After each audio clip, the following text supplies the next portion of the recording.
Mother Teresa foundation के संस्थापक और पूर्व विधायक, जौनपुर की सरजमी सिराज हिंद जिसको कहा जाता था, और आज की तारीख में भी वो जो शिक्षा का एक प्रमुख केंद्र है, वहाँ के पूर्व विधायक, और इस बार जबरदस्ती हरा दिया गया रावणों के द्वारा ऐसे साथी समाजवादी पार्टी के राष्ट्रीय सचिव मोहम्मद अरशद खान साहब अपनी बात रखें।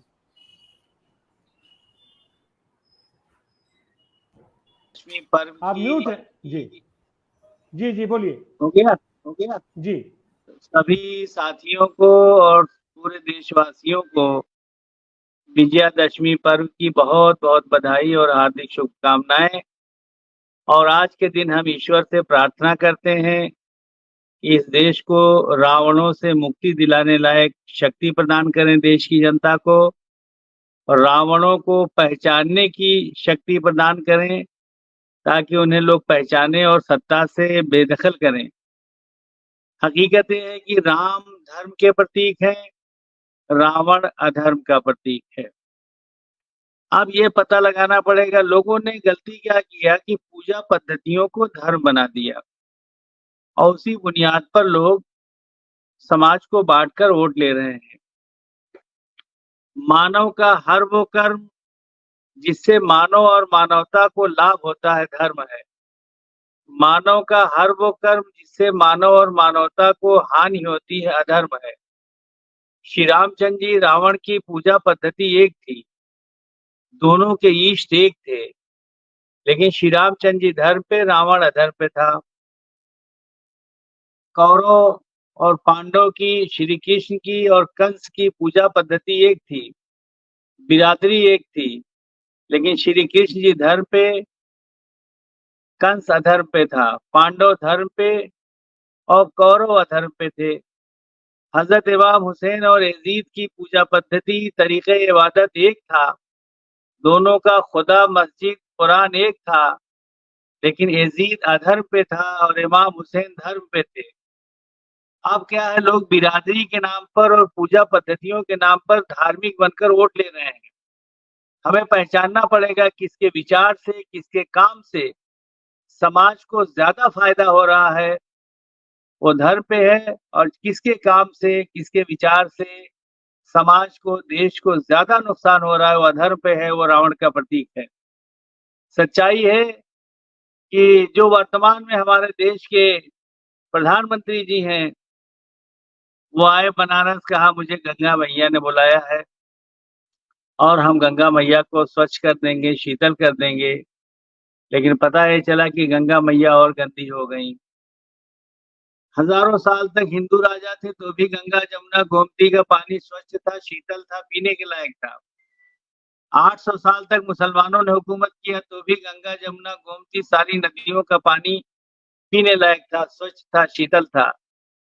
190 साल तक अंग्रेजों ने हुकूमत किया तो भी गंगा जमुना गोमती सारी नदियों का पानी पीने लायक था, शुद्ध था, शीतल था।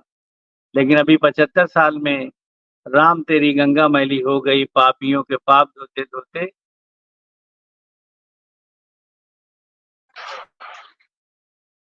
सारी नदियों का पानी जहरीला हो गया, पीने लायक नहीं है। देश के प्रधानमंत्री और पूरी कैबिनेट दिल्ली में बैठती है, लेकिन जमुना हो गई नाला और जमुना का पानी हो गया काला। आज दुनिया में 2 साल पहले रिसर्च किया गया कि दुनिया के सबसे गंदे शहर कौन है, तो हिंदुस्तान में 21 दुनिया के 30 गंदे शहर पाए गए, जिसमें सबसे ज्यादा 21 हिंदुस्तान में पाए गए। और हिंदुस्तान का और दुनिया का सबसे गंदा शहर दिल्ली है, जहां पॉल्यूशन है, जहां गंदगी है, जहां जमुना गंदी है। तो रावण यहीं बैठे हुए हैं दिल्ली में, जहां मैं भी आया हुआ हूँ आज। और यहाँ पर जो है हवा में जो है प्रदूषण है जो पूरे देश में कहीं नहीं है, बहुत खतरनाक यहाँ प्रदूषण है। हजारों घर हिंदुस्तान में गिरा दिए गए, संविधान को ताक पे रख दिया गया, अदालत के बगैर आदेश के किसी पर भी एफआईआर कायम हो जाए, जिसको चाहते हैं गुंडा एक्ट लगाकर सारी जमीन जायदाद जब्त कर ले रहे हैं। और हजारों पूरे देश में घर गिराए जा रहे हैं। ये रावण प्रतीक थे, जो लोग भी गिरा रहे हैं वो रावण के प्रतीक हैं, रावण के रास्ते पर हैं। झूठ बोलकर सत्ता लिया गया, सभी लोगों ने कहा, उससे मैं भी जोड़ता हूं। आदरणीय नरेंद्र मोदी जी 2014 में भारतीय जनता पार्टी जैसे बड़ी पार्टी ने प्रधानमंत्री का उम्मीदवार बनाया, तो पब्लिक से इतना बड़ा झूठ बोले कि हम विदेशों से काला धन ले आएंगे और 15 लाख 20 लाख रुपया सबको मुफ्त में मिल जाएगा।